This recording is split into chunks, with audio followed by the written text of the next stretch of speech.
Kajian Fathul Bari Syarah Sahih Bukhari,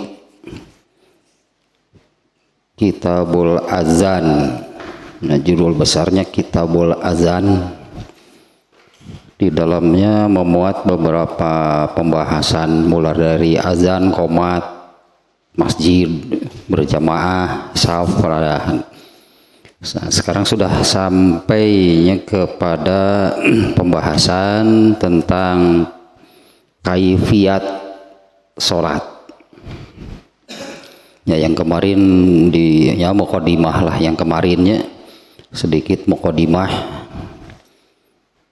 Nah, di mana Rasulullah SAW memerintahkan sholat itu ya shollu kama ra'aitumuni usolli. Nah, sholatlah kalian sebagaimana kalian tahu bagaimana, atau sebagaimana kalian tahu ya bagaimana itu aku mengerjakan sholat itu, terutama gitu ya tentang kaifiyatnya.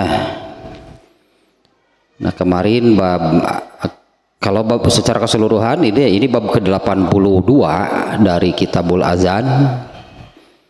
Ini bab pertama dari kaifiyat sholat. Ya, Imam Bukhari yang memberi judulnya Babu Ijabi Takbiri Waftitahis Sholat. Bab wajib takbir. Ya, takbir itu artinya mengucapkan Allahu Akbar. Nah, di mana takbir ini ya menjadi awal atau adalah awal gitu ya. Takbir mengucapkan Allahu Akbar itu adalah awal dari boleh disebutnya seluruh rangkaian pekerjaan sholat. Nah, di mana pekerjaan sholat itu kan di dalamnya banyak satuan-satuan amalannya gitu ya, mulai dari posisinya, gerakannya, bacaannya. Nah, itu seluruh rangkaian pekerjaan sholat itu dimulai dengan takbir, dimulai dengan mengucapkan Allahu Akbar dan diakhiri dengan mengucapkan salam. Nah, itulah batasannya. Sholat itu adalah muftatahatun bitakbir wa mumtatamatun bitaslim. Jadi mulai dengan takbir dan diakhiri dengan mengucapkan salam. Nah, di mana takbir ini ya menjadi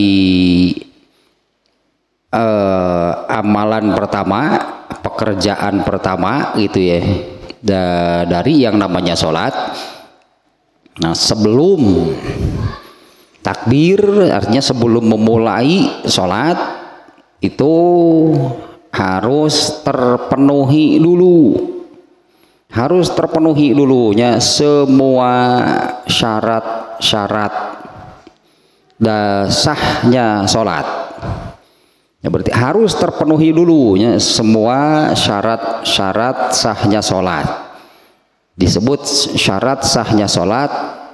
Nah, artinya kalau syarat itu tidak terpenuhi berarti ya tidak sah sholatnya. Ya, syarat sahnya sholat itu kalau kalau disebut itunya satu persatu kan bersih dari hadas, itu yang utama. Bersih dari hadas. Hadas itu kotoran, makanya harus bersih. Tidak boleh gitunya ada hadas. Kemudian bersih dari najis. Najis juga kotoran, ya tidak boleh gitunya terbawa, tidak boleh sholat sambil atau dalam keadaan ada najis. Kemudian menutup aurat. Nah, itu dipenuhi dulu artinya ya. bersih dari najis kan tempatnya, pakaiannya, badannya harus bersih dari najis. Kemudian menutup aurat. Kemudian menghadap kiblat. Nah, orang yang berdiri menghadap kiblat mau sholat,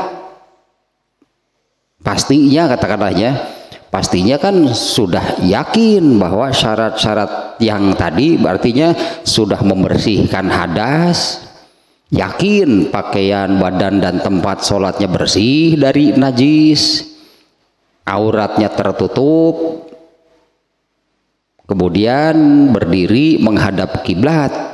Ini boleh disebut ini syarat terakhir berarti yang harus dipenuhi. Kalau sudah yakin menghadap kiblat, syarat semuanya sudah terpenuhi, mulailah kerjakan sholat itu. Nah, inilah amalan pertamanya, yaitu mengucapkan Allahu Akbar. Ini belum ke mengangkat tangan, belum gitu ya. Ini nih Allahu Akbar itu takbir itu artinya mengucapkan Allahu Akbar. Ya, kalau mengangkat tangan, karena di dalam sholat itunya, di dalam sholat itu kan ada gerakan mengangkat tangan. Jadi arti takbir kabbaro yukabbiru takbiron gitu kalau bahasa Arabnya ya, perubahan katanya kabbaro yukabbiru takbiron itu artinya mengucapkan Allahu Akbar, bukan mengangkat tangan. Nah, mengangkat tangan ya beda lagi gitu, masalahnya beda lagi dengan bab takbir, beda masalahnya. Nah, kembali ke yang pokok nih ya, tentang wajib takbir. Ya, tentu orang yang memulai sholat dengan mengucapkan takbir ini orang yang yakin bahwa syarat-syaratnya itu sudah terpenuhi.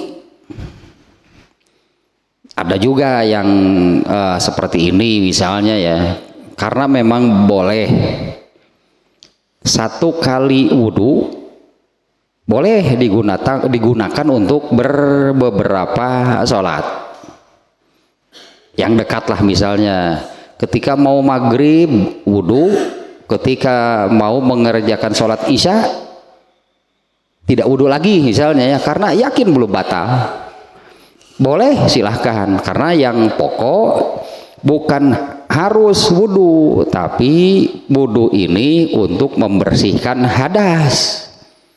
Selama belum batal maka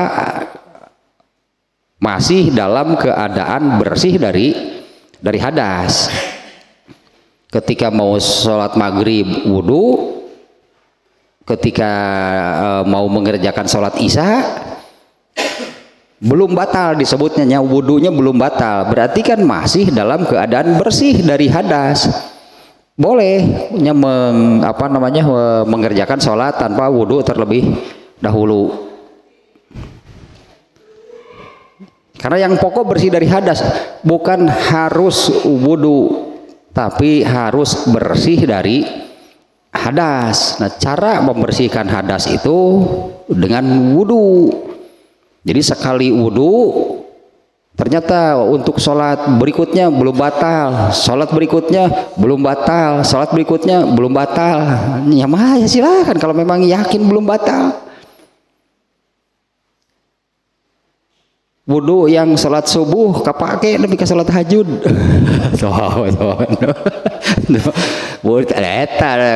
Ketika mau sholat subuh wudhu, itulahnya membersihkan hadas.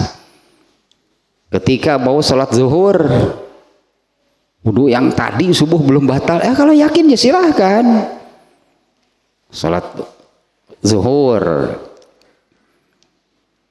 Ketika datang waktu asar belum batal nih sholat asar tanpa wudhu dulu, ketika maghrib terus nepi karek tahajud nya kitu teu kacai eta teh di subuh nepi ka isya. Kalau bicara hukum selama yakin belum batal ya silahkan, berarti boleh, karena yang bersih yang pokok adalah bersih dari hadas, karena hadasnya sudah dihilangkan dengan wudhu yang dikerjakan pada waktu sholat subuh. Lalu ketika waktu sholat zuhur merasa belum batal, berarti kan dalam keadaan masih bersih dari hadas, tidak wudhu lagi langsung sholat zuhur, ya boleh silahkan. Ngan rugi nanti pas 10 menit di ke asar kakar ingat, wah tadi teh batal geningan, berarti sah gak sholat zuhurnya? Berarti sholat zuhurnya itu kan dikerjakan dalam keadaan punya hadas, berarti kan hanya waktu mau zuhur mah ya belum batal wudhu yang tadi, ya langsung saja sholat tanpa wudhu, boleh sebetulnya asal yakin saja belum batal. Tapi kalau kemudian mau di tengah-tengah sholat kah, mau sholatnya itu sudah selesai, ternyata ingat bahwa wudhunya itu sudah batal, tidak sah berarti sholat yang sudah dilakukannya, hilangkan dulu hadasnya. Makanya kan ini yang terbaik, nah yang terbaik seperti yang dicontohkan tentunya, karena ini contoh nih dari Rasulullah.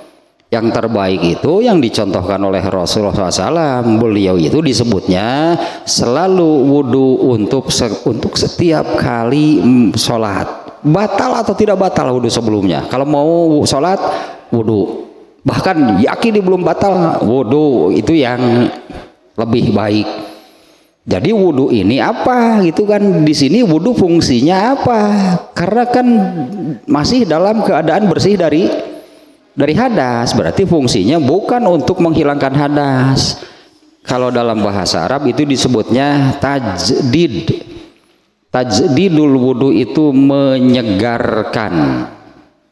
menyegarkan wudhu, hukumnya sunat. Kalau dalam keadaan punya hadas wajib, berarti wudhu. Wajib itu kan tidak boleh tidak, harus wudhu, karena dia nggak akan bisa sholat kalau tidak bersih dulu hadasnya. Nah, sementara ketika kalau wudhu padahal masih dalam keadaan bersih dari hadas, yang dekatlah dari maghrib ke isya mungkin yakin kan tidak batalnya. Ketika mau sholat maghrib wudhu, ketika datang isya yakin belum batal, tapi Rasulullah itu selalu wudhu untuk setiap kali sholat wudhu lagi, padahal yakin belum batal. Nah, maka wudhu ini fungsinya bukan untuk menghilangkan hadas, tapi hanya permajaan, bahasanya gitunya, permajaan, menyegarkan, apalah gitunya wudhu yang dilakukan sebelumnya. Hukumnya sunat, tentu ada pahalanya kan, maksudnya wudhunya tidak wajib, wudhunya sunat, ada pahalanya. Kalau kita berpikir secara luas bahwa ya kan hidup ini untuk mengumpulkan pahala, itu disebutnya hidup ini untuk apa? Mengumpulkan pahala sebanyak-banyaknya. Ternyata pahalanya itu besar, wudhu itu pahalanya besar ya. Kalau nggak salah pernah kan juganya di bab berapalah sebelumnya,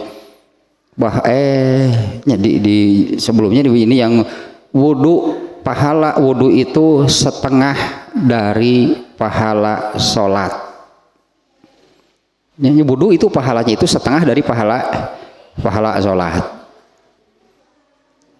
Yang wudhu untuk setiap kali sholat itu yang lebih baik tentunya ya, daripada yang barusan gitu ketika datang azan duhur, bukannya wudhu malah ingat-ingat batal acannya wudhu tadi subuh, acan salat zuhur, ternyata ingat sudah batalnya kan dekat ke asar, riweuh tah gitu teh geus moal kaburu rawatib lah moal teh.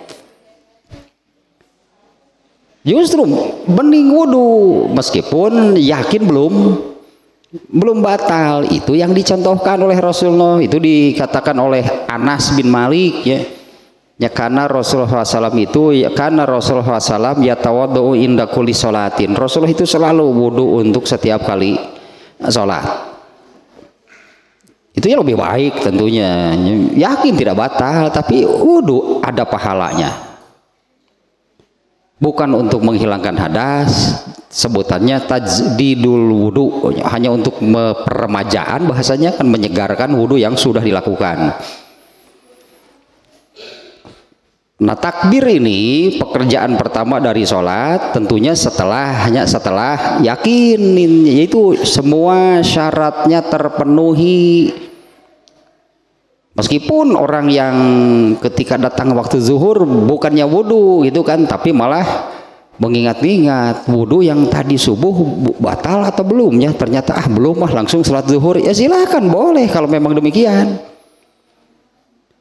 Nah, setelah semua syaratnya terpenuhi dan syarat terakhir yang dipenuhi itu adalah menghadap kiblat. Aneh kan, masa ada orang menghadap kiblat mau sholat sementara syarat yang lainnya belum terpenuhi. Poho candi baju kan menutup aurat itu wajib. Banyak itu.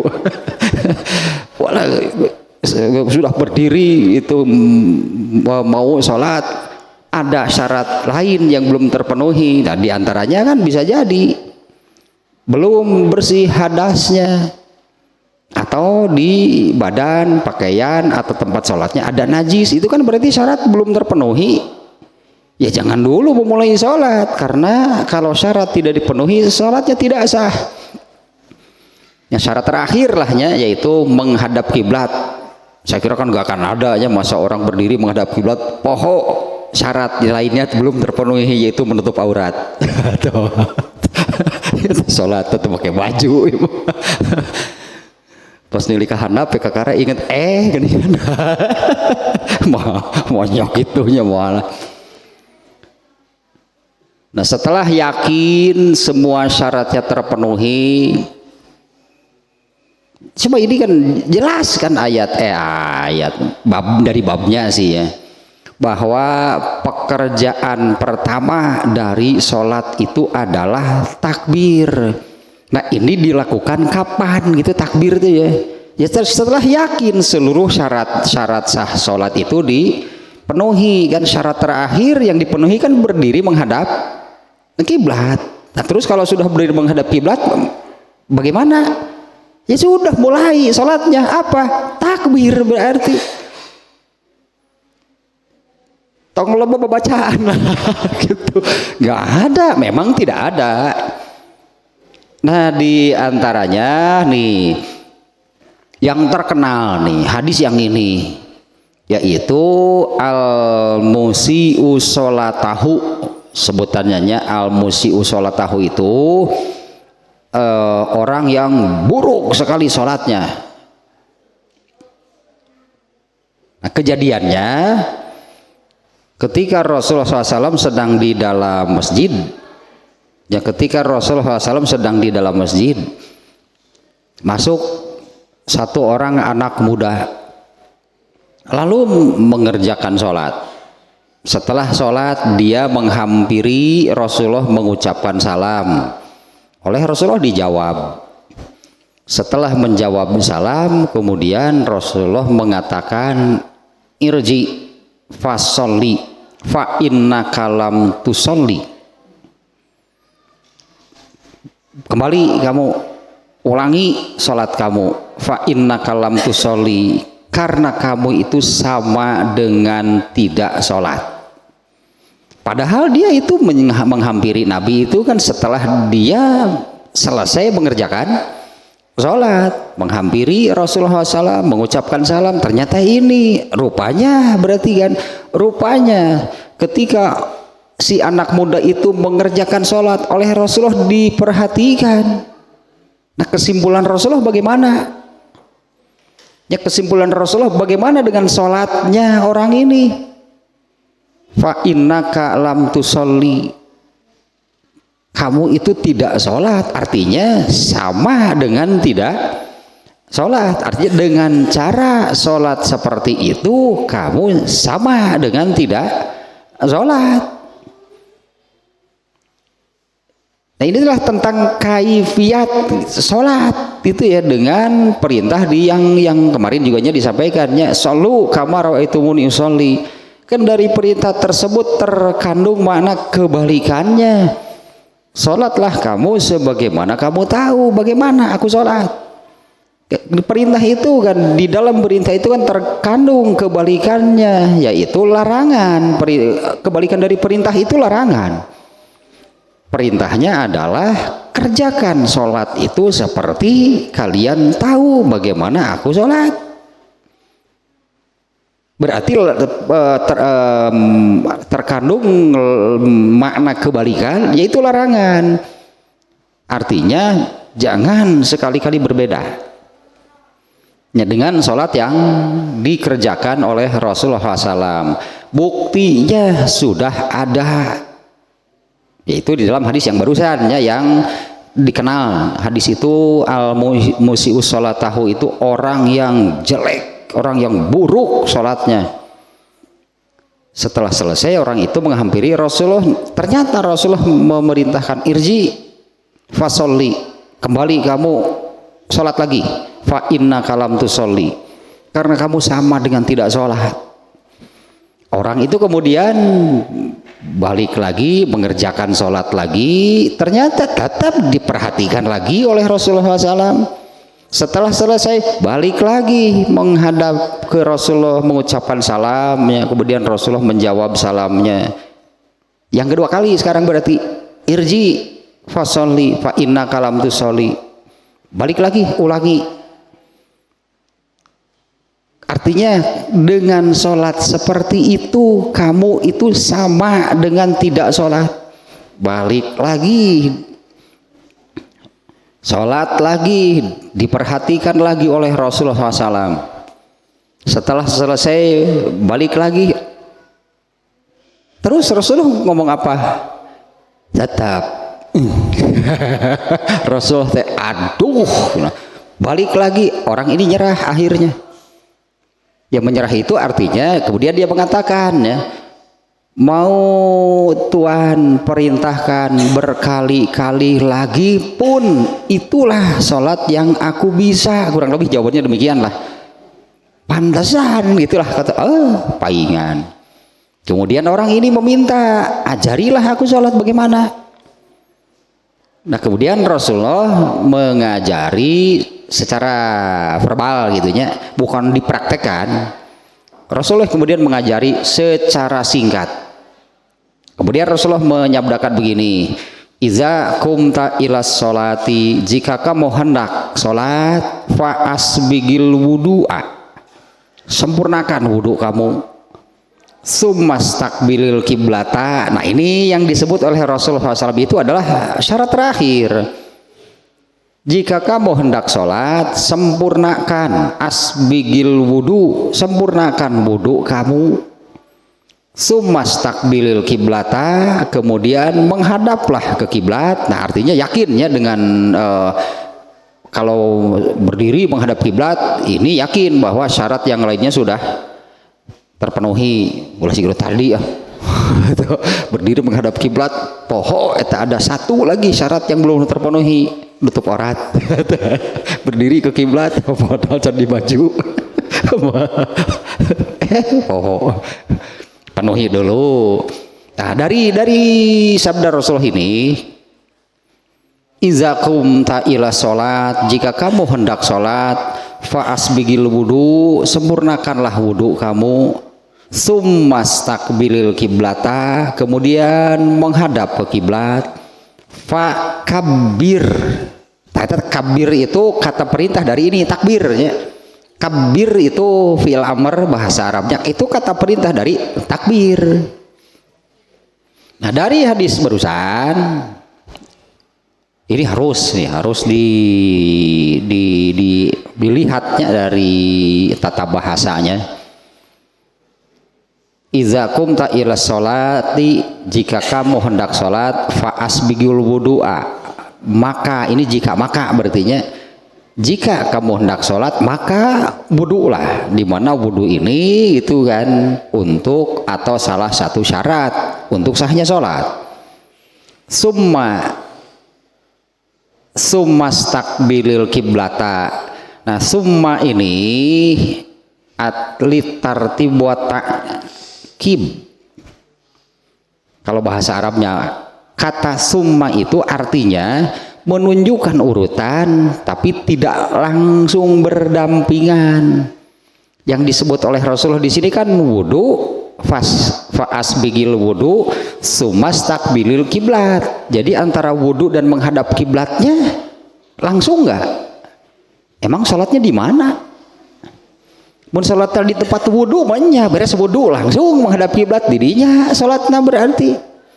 Nah, kata summa ini berarti ada jarak dari menyempurnakan wudu ke menghadap kiblat. Itu berarti kan di sini kan terselang nanti oleh beberapa pekerjaan. Ya setelah wudu berarti kan keluar dari tempat wudu, pergi dianduk heula beureun tadinya itu kata summa itu berarti ada jarak dari menyempurnakan wudhu ke menghadap kiblat. Nah, tapi urutan berikutnya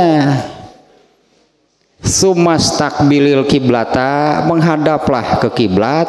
Nah, dari sini ke kata berikutnya fakabir, pakai fa. Kalau fa itu berurutan dan tidak ada jarak.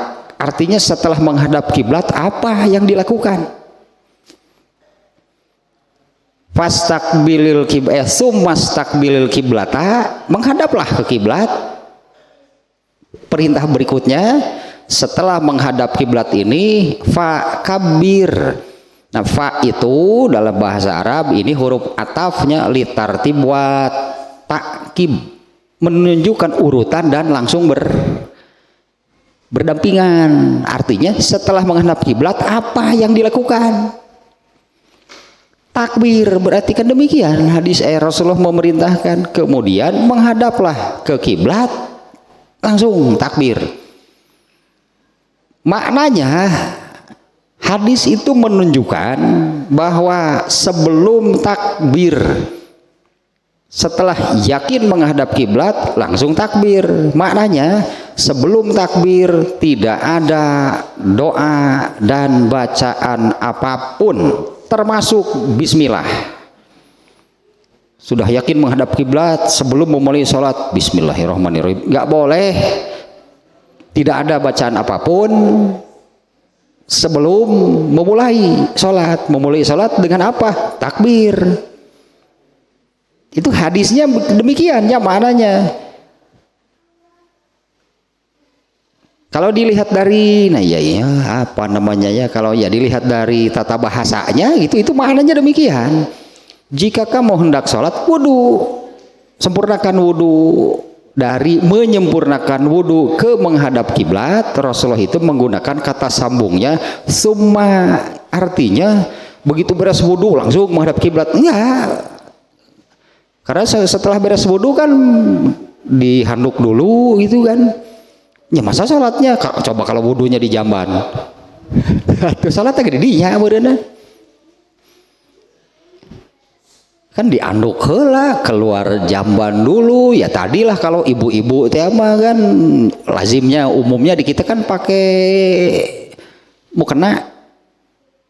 Iya kan pakai mukena dulu, menghamparkan sajadah dulu. Jadi jauh jaraknya antara menyempurnakan wudu dan menghadap ke kiblat. Makanya pakai summa. Ada Rasulullah teh pinter atuh. Tapi dari menghadap ke kiblat, dari menghadap ke kiblat nih dalam redaksi hadisnya sumastakbilil kiblat, menghadaplah ke kiblat. Nah, dari menghadap kiblat ke takbir itu pakai fa, artinya tanpa jarak. Kalau sudah yakin menghadap kiblat terus apa lagi? Atau takbir segera biting, takbir mau memulai sholat mah. Kan ya, makanya di sini kan Imam Bukhari itu judulnya itunya takbir, wajib takbir ketika memulai sholat. Ya itulah pekerjaan pertama dari yang namanya sholat. Kan mengangkat tangan sama engke. Ya mengangkat tangan sama takbir we heula kudu ulah kieu. Siga boneka babah wae. Sakali angkat tangan. Siga No, takbir itu jadi gitu. Nah, hadis tadi maknanya adalah dari dengan kata sambungnya fa itu artinya langsung dari yang disebutkan sebelumnya yaitu menghadap kiblat ke yang disebutkan berikutnya yaitu takbir, langsung berarti. Nah, ini maknanya tidak terselang dengan apapun. Sehingga tidak ada bacaan atau doa apapun gitu sebelum sholat. Itu dari hadis yang barusan ya, kalau sudah yakin disebutnya harus yakin menghadap kiblat mah. Karena ini syarat. Sedikit dulu lah melebarnya. Kalau kita datang ke satu tempat lalu kita tidak tahu arah kiblat, kan bingung sebetulnya kan, ini mau sholat terus menghadapnya kemana? Karena kan menghadap kiblat itu syarat sahnya sholat, nggak bisa seenaknya kemana saja. Nah, untuk menentukan arah kiblatnya bagaimana? Bisa beragam lah caranya. Misalnya dengan kalau sholat asar misalnya ya, sholat asar lihat nih posisi matahari, biasanya gitunya kalau di tempat sendiri mataharinya di sebelah mana? Mau sholat asar matahari sebelah sana, masa sih menghadapnya ke sana? Kan matahari itu mau tenggelam kan ke sholat asar. Masa menghadapnya ke arah yang berlawanan dengan posisi matahari? Atau tanyakeun heula sugan aya orang dinya, tanyakeun Pak hari itu matahari bulan lain eta. Pertanyaan teh lain eta.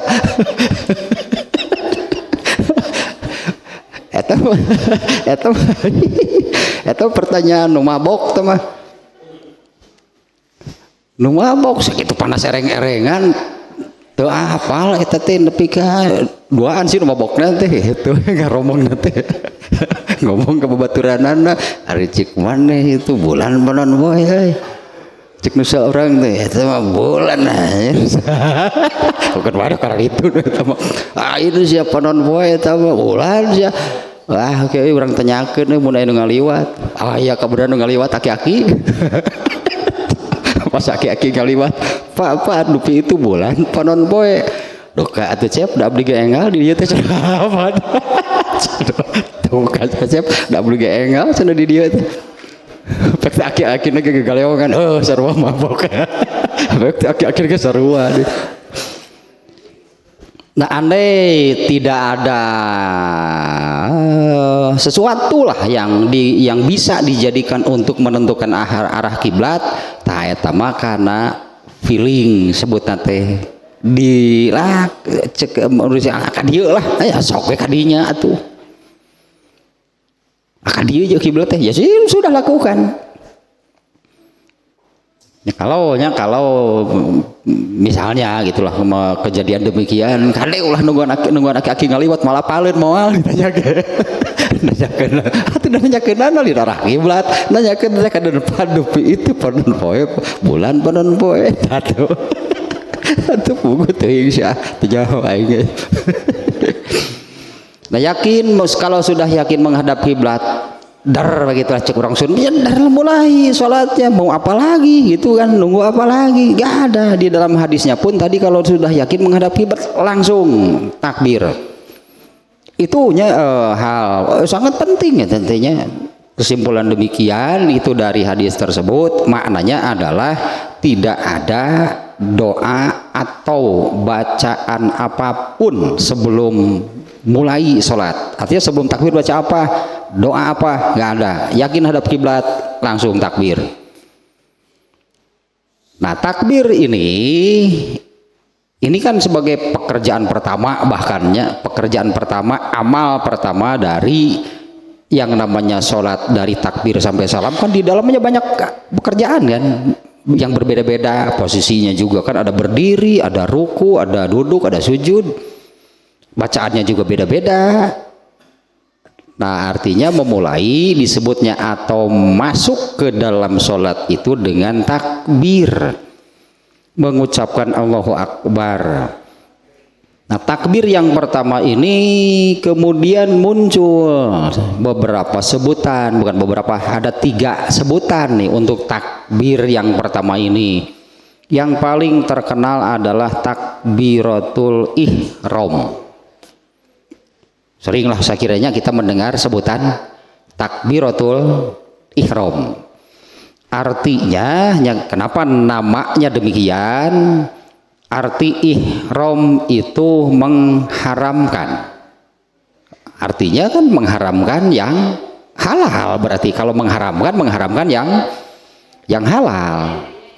Dengan takbir ini, setelah takbir berarti haramlah apa yang sebelumnya halal. Sebelum takbir halal, bicara gitu kan, menoleh, makan, minum. Kalau belum takbir boleh, misalnya ya makanya merapihkan saf misalnya ya kan. Kan Rasulullah memerintahkan sawu istawu gitu kan kepada makmum, itu kan sebelum takbir kan, berarti masih boleh bicara. Tapi setelah takbir, inna sholata la tasluhu fiha li kalamin nas, ya, sesungguhnya sholat itu tidak boleh di dalamnya ada ucapan omongan manusia. Artinya bicara jadi haram bagi orang yang sudah takbir. Ya kemudian melangkah, mau lompatan mah. Dari geus takbir tuluy acan izin itu kan dia kumaha ieu teh haram eta teh. Ini namanya takbiratul ihram. Artinya setelah takbiratul ihram itu hanya boleh melakukan rangkaian pekerjaan sholat sampai salam. Kalau rangkaian pekerjaannya setelah takbir kemudian apa? Kalau ini rokaat, ya kan pasti rokaat pertama kan? Ya, ini kan pasti rokaat pertama kan? Takbiratul ihram itu adanya di awal rokaat pertama. Setelah takbiratul ihram, doa iftitah, eta pekerjaan nanti. Setelah doa iftitah, ta'uz. Setelah ta'uz, Fatihah. Setelah Fatihah, amin. Setelah amin, baca surat. Kan itu rangkaiannya. Tidak boleh mengerjakan di luar itu kecuali darurat. Daruratnya kalau misalnya sudah takbir apa itu sedang baca doa iftitah, sedang Fatihah, sedang baca surat, lalu ada yang gatal, boleh nggak tangannya kemudian, kan tangan di sini, nah terus tangannya mau kemana? Aya nu atul lima darurat, itu udah nggak ganggu, atuh sholatnya jadi tidak fokus, ya boleh silahkan, artinya digaruk dulu, tapi jangan lama-lama, jangan banyak-banyak, gitu. Ya artinya jangan lama-lama, jangan banyak-banyak, jadi tolo ya gegetret karena lain gagaro atuh gitu mah. Ayo we tangannya bukan di sini, itu di dieu, pindah ke dieu, beres manehna garo nu batur. Dah yang keneh gagaro teh. Nur imam diharap digaro. Nggak cici di dia itu kan ketentuannya sebetulnya di semua posisi sholatnya. Posisi sholat itu qiyam, sujud, i'tidal, qiyam, ruku, i'tidal, sujud, duduk gitu ya kan, posisi-posisi dalam sholat teh. Di semua posisi ada penjelasannya, tangan di mana. Matang tadi ulah ngoyo yang kena gagaro, imam gagaro, ku imam dikepeskeun pinoh itu di favorit ting itu gagaro teh. Ini hayang teuing mun salat sorangan temok di. No pikaraca atuh. Artinya itu melakukan gerakan di luar salat. Kalau darurat itu sebutnya darurat tuh gitu, itu dimaafkan, ditolerir gitu ya. Kalau tidak darurat, nah tadi di mana tangannya, di mana posisi tangan, di semua posisi itu ada penjelasannya. Letak satu ya itu muncul sebutan takbiratul ihram, takbir yang mengharamkan, itu arti takbiratul ihram itu takbir yang mengharamkan. artinya mengharamkan yang sebelumnya halal. Ya, bicara halal, itu ngobrol halal, menoleh halal, melangkah itu halal. Tapi kalau sudah takbiratul ihram, ya makanya kan namanya takbiratul ihram itu haram kecuali darurat. Tapi bicara mah nggak ada darurat. Kalau bicaranya nggak ada darurat, bicara batal dengan alasan apapun. Misalnya ini contohnya, ada hadisnya yang menerangkan kalau sedang sholat di gurun lah di tengah padang pasir, lalu datang binatang buas, terus kita harus bagaimana? Kersujud oraik gitu ta. Pasti akan melakukan gerakan di luar sholat. Anggaplah membunuh ular dulu, karena ini kan membahayakan. Emang membunuh ular gampang? Seperti menggaruk misalnya, selesai. Membunuh ular, nah kalau ularnya pergi, nah kalau demikian artinya dia akan melakukan gerakan di luar sholat. Boleh, silahkan, karena ini membahayakan. Ya ular berbisa lah gitunya. Hentikan dulu sholatnya, jangan dibatalkan, hentikan dulu sholatnya, bunuh dulu ularnya, setelah selesai balik lagi, sambung lagi yang tadi berhenti di mana, dengan syarat jangan berbicara. Atau kalau ibu-ibu misalnya sholat di rumah lalu tercium bau gosong, boleh nggak hentikan sholatnya, kemudian matikan dulu kompornya, balik lagi. Ternyata kan bukan bau gosong lagi, dapur kesurung. Dapur kesurung gitu. Puguh dari tanam panci nama. Ini katakanlahnya gitu, apinya sudah membesar. Pasti harus berteriak eta mah. Minta tolong tetangga gitu kalau dapurnya sudah menyala. Saya sedang sholat, gak boleh bicara. Terus bagaimana? Gak gerowokan. Dia hati keburuan. Di hati behak atau dapurna itu mah. Darurat ini kan terpaksa bicara. Gak ada alasan. Untuk kalau bicara berarti ya sudahlah batal sholatnya. Ya kalau bicara itunya dengan alasan apapun berarti batal. Ini terpaksa berbicara, terpaksa berteriak, minta tolong. Kalau kondisinya sudah demikian, tapi batal. Nah kalau yang tadinya semacam menggerakkan tangan, ya memukul ular juga bukan hanya tangan yang bergerak, ularnya lari dikejar.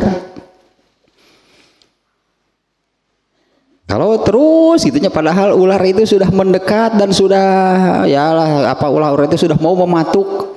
Aku nih udah beriman mah dilindungi oleh Allah. Aduh, prinsip nanti orang yang beriman mah dilindungi oleh Allah.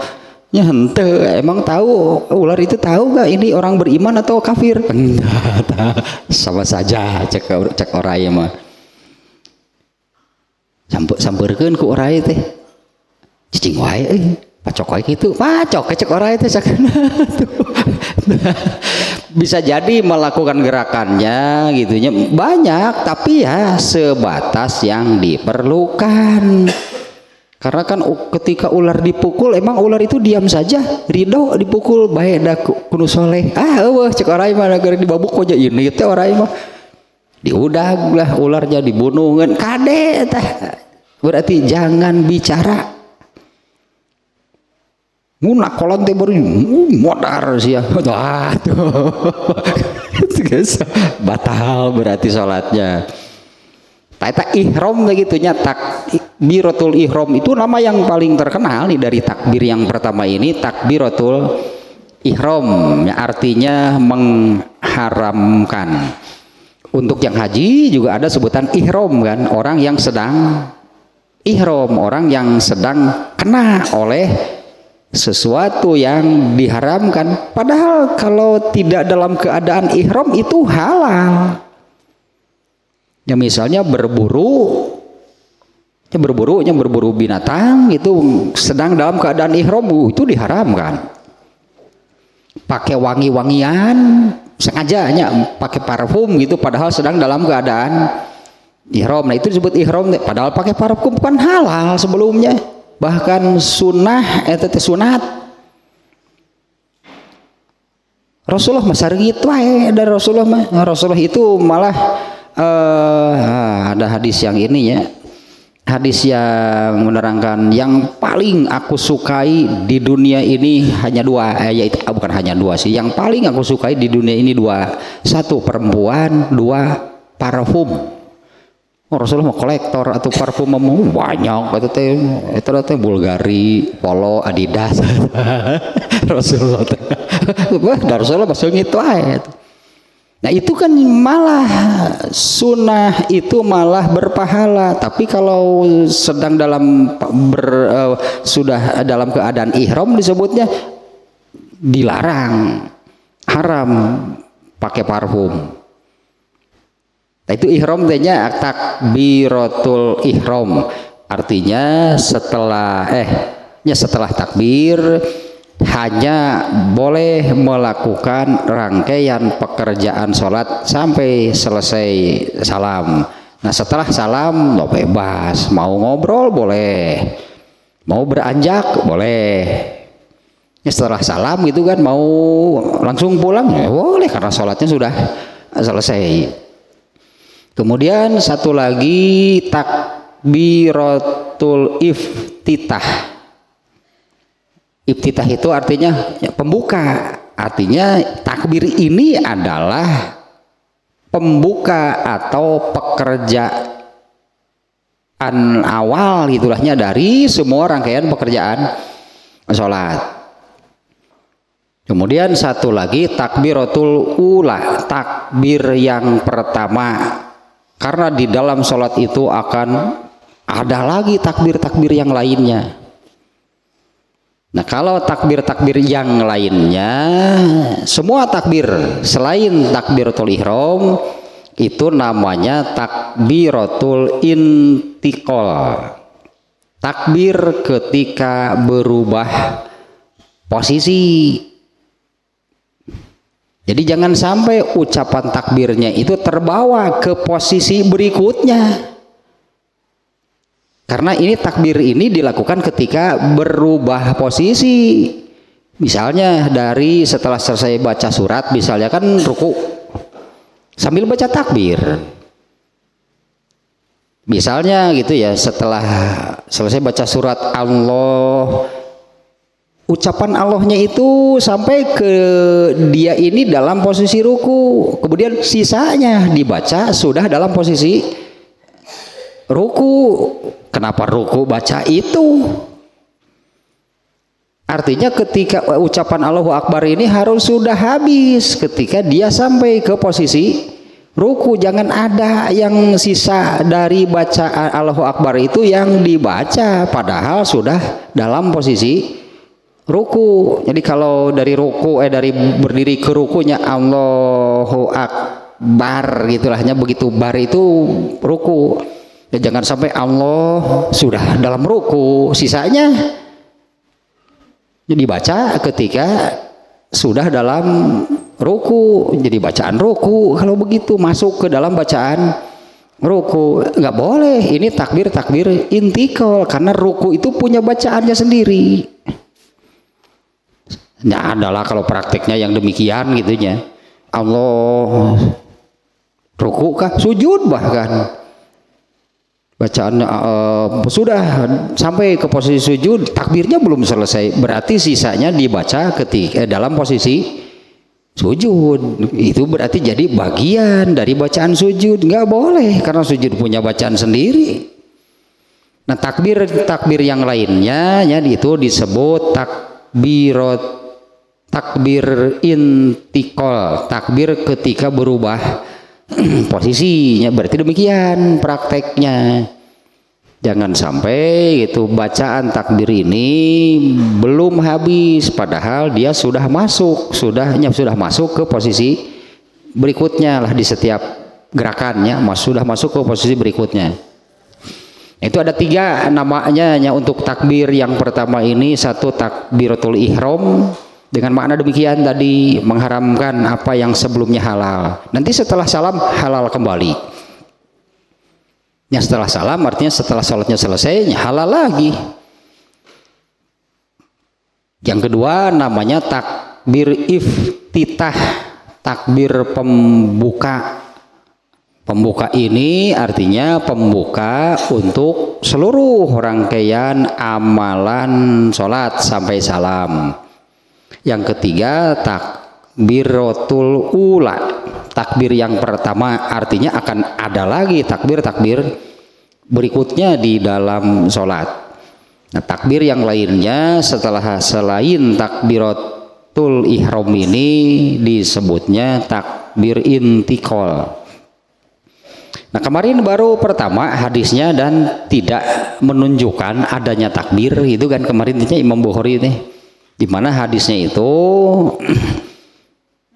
hadis yang menerangkan Rasulullah jatuh dari kuda lalu jatuhnya ke sebelah kanannya sehingga bagian kanan Rasulullah SAW itu yang terasa sakit, bengkak, itunya memar, mungkin juga ada yang lecet lah itu karena jatuh dari kuda. Lalu beliau sholat sambil duduk. Nah para sahabat menjenguk Rasulullah SAW ketika datang waktu sholat berjamaah. Rasulullah sholat sambil duduk, para sahabat pun sholat di belakang beliau sambil duduk. Nah setelah selesai sholat kemudian Rasulullah bersabda, innama ju'ilal imamu liyutamma bih, hanyalah ditetapkannya seorang imam itu untuk diikuti. Apabila imam sholat sambil berdiri, sholatlah kalian sambil berdiri. Apabila imam ruku, rukulah kalian atau ikuti ruku. Apabila bangkit dari ruku, bangkitlah kalian. Apabila sujud, sujudlah kalian. Apabila imam mengucapkan sami Allahu liman hamidah, ucapkanlah Rabbana lakal hamdu. Di sini kan tidak ada mana wajib takbirnya. Yang tadinya di dalam hadis yang dikenal dengan al-musi'u sholatahu, orang yang jelek sholatnya. Ada sedikit lagi nih tentang hadis tersebut. Kan kemudian setelah orang ini diperintah lagi untuk sholat lagi. Karena dengan sholat demikian itu kamu sama dengan tidak sholat. Akhirnya orang ini menyerah. Lalu Rasulullah mengajarinya. Tayyir disebut atau tong dianggap sejarah hadis gitu teh. Dianggap sejarah teh ketika membaca hadis tersebut ya sudahlah itu dulu yang pernah terjadi antara orang itu dan Rasulullah SAW, artinya tanpa mengambil kesimpulan, tanpa mengambil pelajaran apa-apa dari hadis tadi. Padahal kan pelajarannya nih, andai Rasulullah SAW masih hidup dan melihat kita sholat, kira-kira Rasulullah ngomong apa? Ya, kira-kira Rasulullah ngomong apa melihat sholat yang kita lakukan? Melihat berdirinya, cek Nabi itu berenang tung nawai cenengis gitu. Kemudian angkat tangan, kemudian ruku, tung nepi ka salam, jangan cek Nabi itu, balikan deui sia. Artinya kan apa yang Nabi perintahkan demikian itu karena benang merahnya gitu kan. Benang merahnya adalah orang itu sudah selesai mengerjakan sholatnya, tapi Nabi menyimpulkan apa dengan sholat demikian? Karena kan Nabi itu bukan hanya untuk para sahabat, Nabi itu kan untuk seluruh umatnya termasuk kita. Artinya itu pelajarannya. Andai gitu Nabi melihat sholat kita yang kita lakukan, kira-kira Nabi ngomong apa?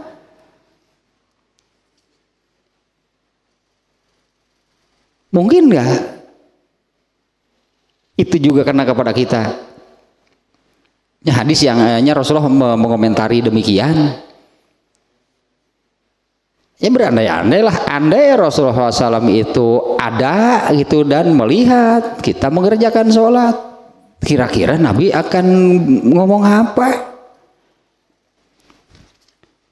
Sementara kan berdasarkan hadis yang tadinya yang saya katakan sangat mengikat, makanya ini hadis ini sangat mengikat. Sholatlah kalian sebagaimana kalian tahu bagaimana aku sholat. Buktinya kan berarti kenapa orang ini diperintah mengulangi, berarti sholatnya tidak seperti yang diajarkan oleh Rasulullah, tidak memenuhi itu perintah Rasulullah tersebut. Rasulullah memerintah mengulangi, artinya yang sudah dilakukan itu tidak sah. Berarti kalau sudah sah itu kan tidak akan diperintahkan untuk diulang. Sudah, kalau sudah dikerjakan selesai. Berarti dengan fa innaka lam tusolli, artinya dengan sholat seperti itu kamu sama dengan tidak sholat. Ulangi. Ya Rasulullahnya sekarang sudah tidak ada, tapi kan nanti Rasulullah akan tahu kan? Kan Rasulullah akan tahu kan salat kita seperti apa? Yaitu ketika dihisab, bukan dihisab, amal diperiksa. Allah hakimnya, Nabi saksinya. Diperlihatkan kepada Nabi itu, jelema ieu cenah si salatnya siga kieu baheula. Cek Nabi teh teuing ngajarkeun gitu. Ya Rasulullah tidak akan membenarkan apa yang salah, pasti. Kurang lebih demikianlahnya gambarannya, kan diperiksa, dihisab dengan amal diperiksa. Dan malah ada kan hadis yang ini, awalu ma yuhasabu bihil amru yaumal qiyamati as-salatu. Amal pertama yang dihisab pada hari kiamat dari seorang hamba adalah salatnya. Tangke gen Nabi teh bakal apal, berarti Nabi akan tahu nanti sholat kita seperti apa. Ketika dihisab kan harus diperlihatkan kepada Nabi, kan Nabi harus jadi saksi. Artinya Nabi itu harus menjadi saksinya. Apakah amalnya ini benar? Apakah amalnya ini sesuai dengan apa yang Nabi ajarkan atau tidak? Ya kalau tidak mah gitu. Ya mudah Nabi bukan, saya tidak mengajarkan demikian.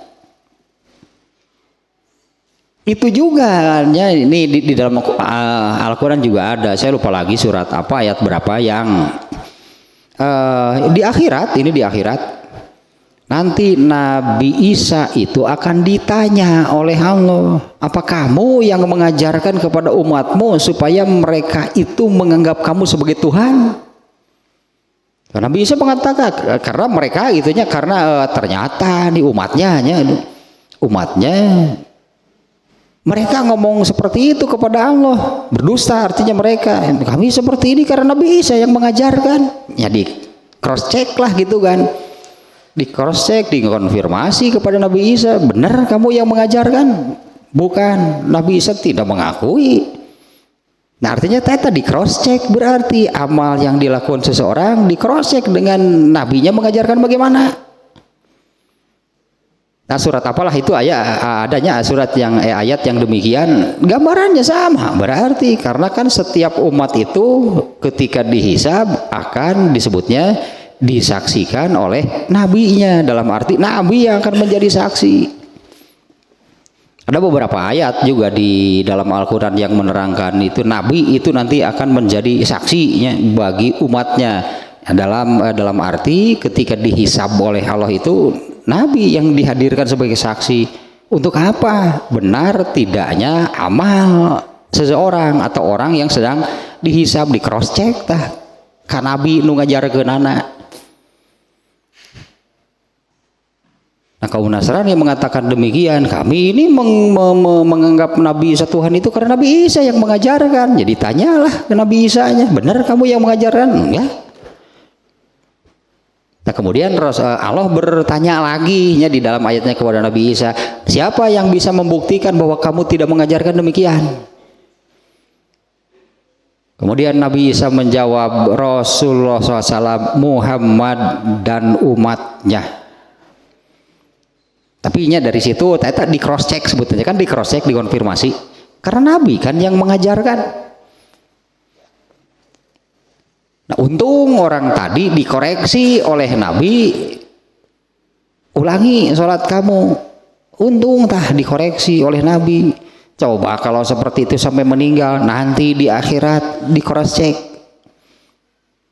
Jawabannya sama, saya kira kan seperti yang dikatakan oleh Nabi Isa. Nggak tahu Bu, saya tidak mengajarkan demikian.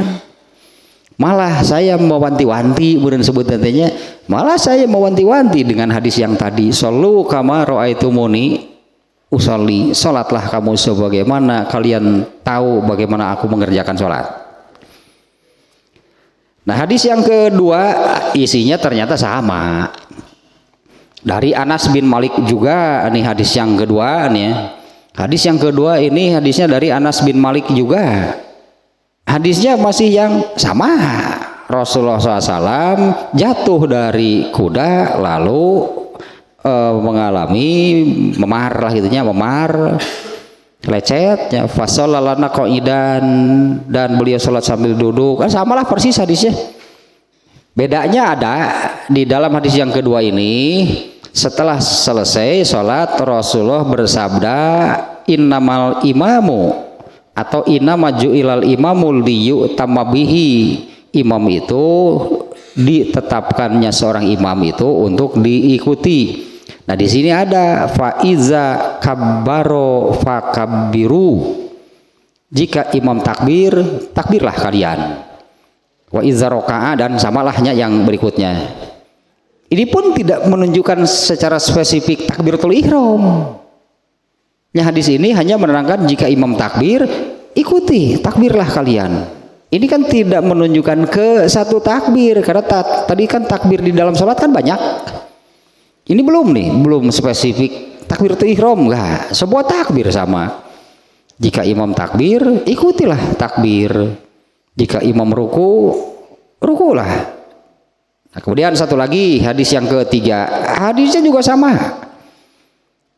Hanya hadis yang ketiga ini, kalau dua hadis sebelumnya tadi diriwayatkan melalui Anas bin Malik, hadis yang ketiga ini melalui Abu Hurairah nih, sahabat yang meriwayatkannya, tapi isinya sama. Isinya sama. Yang ketiga seperti ini nih redaksinya. An Abi Hurairah taqala qala Nabiyyu sallallahu alaihi wasallam, ya, dari Abu Hurairah semoga Allah meridhoinya, Rasulullah SAW bersabda, innama ju'ilal imamu liyu'tamma bihi. Sama kan dengan yang hadis sebelumnya. Fa iza kabbaro fakabbiru, jika imam takbir, takbirlah kalian. Wa iza raka'a, sama semuanya. Nah, tapi nah, ya inilah Imam Bukhari. Nah, Ibnu Hajar al-Asqalani memberi penjelasan. Wa ka'annahu asyara ila hadisi Aisyata. Dengan hadis-hadis ini, memang ini yang dimuat oleh Imam Bukhari di bab sekarang ini, di mana isinya kan tidak ada yang jelas gitunya mengarah ke takbiratul ihram, nggak ada. Tadi ada menyebut-nyebut takbir di hadis kedua ketiga, enggak, bukan khusus takbiratul ihram. Rasulullah memerintahkan jika imam takbir, takbirlah kalian. Itu kan di semua takbir. Tapi hadis yang menunjukkan mulai sholat itu dengan takbir tidak ada sebetulnya di tiga hadis ini. Jadi teh satilu-tilu hadisna kitu-kitu keneh eusina teh. Dan di ketiganya ini tidak ada yang secara spesifik menerangkan takbiratul ihram. Taeta Imam Bukhari namanya. Nah, Ibnu Hajar al-Asqalani menerangkan seperti ini. Dengan hadis-hadis ini Imam Bukhari itu menunjuk ke hadis lain. Nah, Imam Ibnu Hajar al-Asqalani ininya yang paham, ternyata bisa memahami.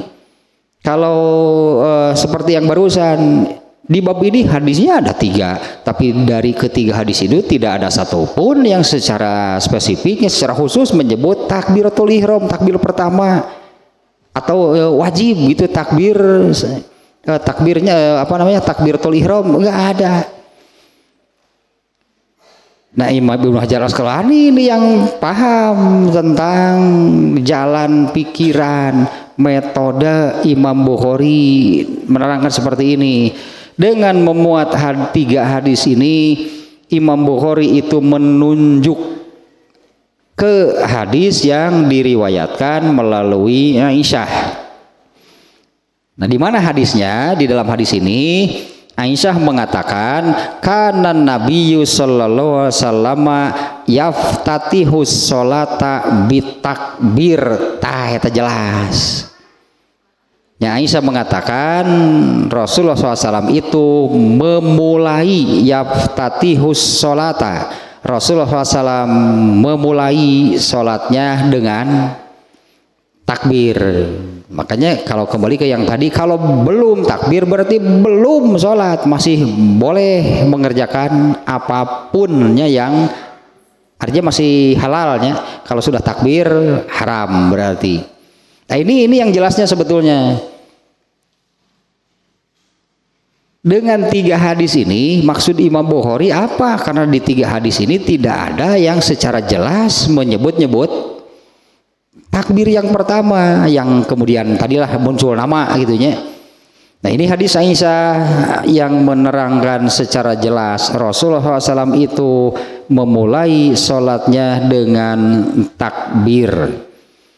Kemudian hadis kedua nih yang menerangkan demikian. Hadis yang diriwayatkan melalui Ibnu Umar radhiyallahu anhu. Redaksinya Ibnu Umar mengatakan ra'aitun nabiyya sallallahu alaihi wasallam iftataha takbiro fis sholat. Oh, ini jelas gitu ya, seperti yang dimaksud oleh Imam Bukhari. Rasulullah SAW, aku melihat, ya, Ibnu Umar mengatakan aku melihat Rasulullah SAW memulai dengan takbir di dalam sholatnya. Dan ada beberapa hadis lagi di sini sebetulnya yang demikian ya. Dan ada beberapa hadis lagi yang maknanya demikian. Seperti hadis yang diriwayatkan melalui Aisyah, melalui Ibnu Umar barusan. Nah, kemudian untuk sholatnya, untuk sholat juga untuk ibadah yang lain, ada sebutan syarat sahnya sholat, berarti yang tadi lahnya syarat sahnya sholat. Ada lagi rukun. Nah, bedanya rukun dan syarat ini kesamaannya dulu lah, persamaannya syarat dan rukun. Dua-duanya kalau tidak dipenuhi berarti tidak sah. Syarat tidak dipenuhi tidak sah. Rukun tidak dipenuhi tidak sah. Bedanya kalau syarat itu di luar sholat, syarat sahnya sholat itu semuanya di luar sholat. Makanya sebelum sholat penuhi dulu semua syarat-syaratnya, karena ini semuanya dilakukan di luar sholat atau sebelum sholat. Makanya di baju bari sholat itu mau di dalam sholat atau merenang di baju menutup auratnya di luar. Berarti tadi takbir itu berencan di baju itu berenangnya atau takbiratul ihram tapi can di baju lah di tengah sholat. Itu harus di luar sholat. Itu yang namanya syarat. Wudu itu syarat sahnya sholat. Kan wudu tidak dilakukan sambil sholat, di luar sholat, sebelum sholat. Kalau rukun sama kedudukannya dengan syarat, dalam arti apabila rukun tidak dipenuhi maka sholatnya ini tidak sah. Bedanya dengan syarat, kalau rukun itu menjadi bagian dari sholat. Nah, takbiratul ihram ini salah satu rukun sahnya sholat, bukan syarat kan ya. Karena takbiratul ihram itu bukan di luar sholat, itu bagian dari sholat sebagai pekerjaan atau amalan pertama sholat, bagian dari sholat, berarti di dalam sholat. Nah, Imam Bukhari membuat judul seperti ini, bab wajib takbir, karena kalau tanpa takbiratul ihram langsung baca doa iftitah. Tanpa takbiratul ihramnya langsung saja baca Fatihah, tidak sah berarti sholatnya, karena ada rukun yang dilewat. Ya, kalau sholat gitu langsung baca Fatihah tanpa takbiratul ihram, ini sholat tidak sah. Ya, kedudukannya yang namanya rukun itu sama dengan syarat. Bedanya kalau syarat di luar sholat, kalau rukun itu di dalam atau bagian dari sholat. Dan rukun terbesar untuk sholat itu adalah baca Fatihah. Kalau syarat terbesar yang harus dipenuhinya di luar sholat yaitu wudhu. Wudhu itu syarat terbesar lah gitunya. Makanya kalau tadinya wudhu malah ada pahala khusus, yaitu wudhu ini pahalanya setengah dari sholatnya sendiri.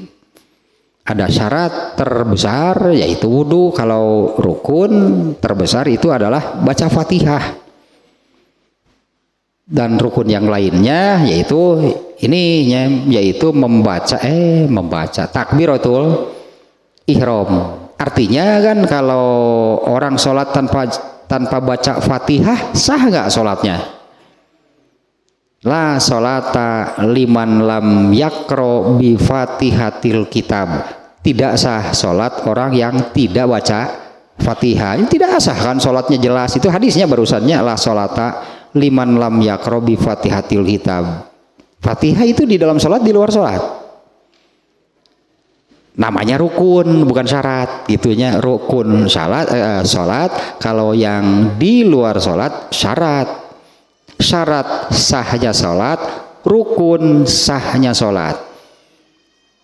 Yang terbesar rukun sahnya sholat itu adalah baca Fatihah. Nah, yang lainnya diantaranya ini yaitu takbiratul ihram. Artinya wajib pisan, itulah berarti wajib pisan atau begitu mah. Karena tanpa takbiratul ihram sholatnya itu tidak sah. Hanya wajib kan, berarti hukumnya nurukun mah pasti wajib, tapi yang wajib belum tentu masuk menjadi rukun. Itu sebutannya kalau rukun pasti wajib, karena kalau ada rukun yang terlewat berarti sholat tidak sah. Tapi ada yang wajib hukumnya tapi tidak masuk menjadi rukun sahnya sholat. Nah inilah begitunya bab pertama nih tentang dari kaifiat sholat, yaitu wajib takbiratul ihram. Nah itulah yang kita munculkan takbiratul ihram. Wajib takbiratul ihram ketika memulai sholat, karena ini salah satu rukun sahnya sholat. Jadi sesuatu yang menjadi rukun itu pasti wajib hukumnya. Tahu beres teh. Nanti yang kedua, bab kedua baru soal angkat tangan nih. Makanya takbir dan angkat tangan itu dua hal yang berbeda. Kan aneh kalau mengatakan yukabiru, yuharriku. Kenapa yuharriku diartikan berulang-ulang, yukabiru kan tidak berulang-ulang? Emang yukabiru artinya apa? Yukabiru madam mengucapkan Allahu Akbar, bukan mengangkat tangan. Nah bab berikutnya nih nanti di bab ke-83 judulnya babu rob ilyadaini fit takbiratil ula. Bab mengangkat tangan ketika takbiratul ula. Itu pun beda masalahnya antara takbir dan raf'ul yaden. Takbir artinya mengucapkan Allahu Akbar, raf'ul yaden artinya mengangkat tangan. Makanya kemarin kan saya katakan yukabbiru. Kenapa tidak berkali-kali mengangkat tangannya? Saya diajar di bahasa Arab nah. Terame atau makanya yukabbiru diartikan mengangkat tangan. Mengangkat tangan marraful yadaini, mengangkat dua tangan. Kalau takbir artinya mengucapkan Allahu Akbar. Bahkan prakteknya apalagi kalau di sholat di Masjidil Haram, wah beragam sholat teh ya, karena dari berbagai negara. Ada yang dari Afrika, ada yang dari wajah Asia Selatan lah, India, Pakistan, Bangladesh, Sri Lanka, wajahnya gitu kan ya. keretan sahruhkan lah pokoknya mah. Wah iya Asia Selatan ya. Ada yang bule itu mungkin dari Eropa, ada yang wajah Asia Tenggara, tapi begitu sholat sangat beragam. Di antaranya ada yang tidak mengangkat tangan sama sekali. Sampai sholat selesai nggak pernah ada angkat tangan. Ada yang prakteknya demikian dan tidak pernah ke sini tangannya terus saja di bawah. Ketika ruku langsung saja ruku. Ketika bangkit dari ruku nggak diangkat langsung ke sini. Sangat beragam lah. Katanya kalau kita melihatnya bagaimana. Jadi sananya orang yang dari berbagai negara mengerjakan sholat sangat beragam ternyata. Apa semuanya benar? Pak Nabi mengenhiji. Ya apa semuanya benar dengan cara yang beragam? Pasti semuanya salah justru. Karena yang benar itu seperti yang tadinya diperintahkan oleh Rasulullah. Kalau 5 orang sholat lalu 5 cara, mustahil semuanya benar. Yang pasti itu yang mungkin itu adalah semuanya salah atau yang benar hanya satu, yang 4 salah, kan gitu kemungkinannya. Kalau ada 5 orang mengerjakan sholat beragam gitu 5 macam, mustahil semuanya benar karena Nabi hanya satu dan Nabi hanya mengajarkan satu cara. Jadi kemungkinannya bagaimana? Semuanya salah 5 teh wah balik kita beureun ku Nabi 5 anana balikan deui sia salat. Mun aya mah 5 anana sakaligus ku Nabi mah. Atau dari yang beragam itu berarti yang benar kan mungkin kalaupun ada yang benar hanya satu, berarti yang benar yang 4 salah. Padahal dengan tadinya dengan apa namanya yang Nabi sabdakan itu, kalau saya katakan ini sangat mengikat nih urusan sholat mah, karena sholat itu salah satu ibadah mahdhoh, caranya sudah Allah tentukan dan tidak boleh berbeda.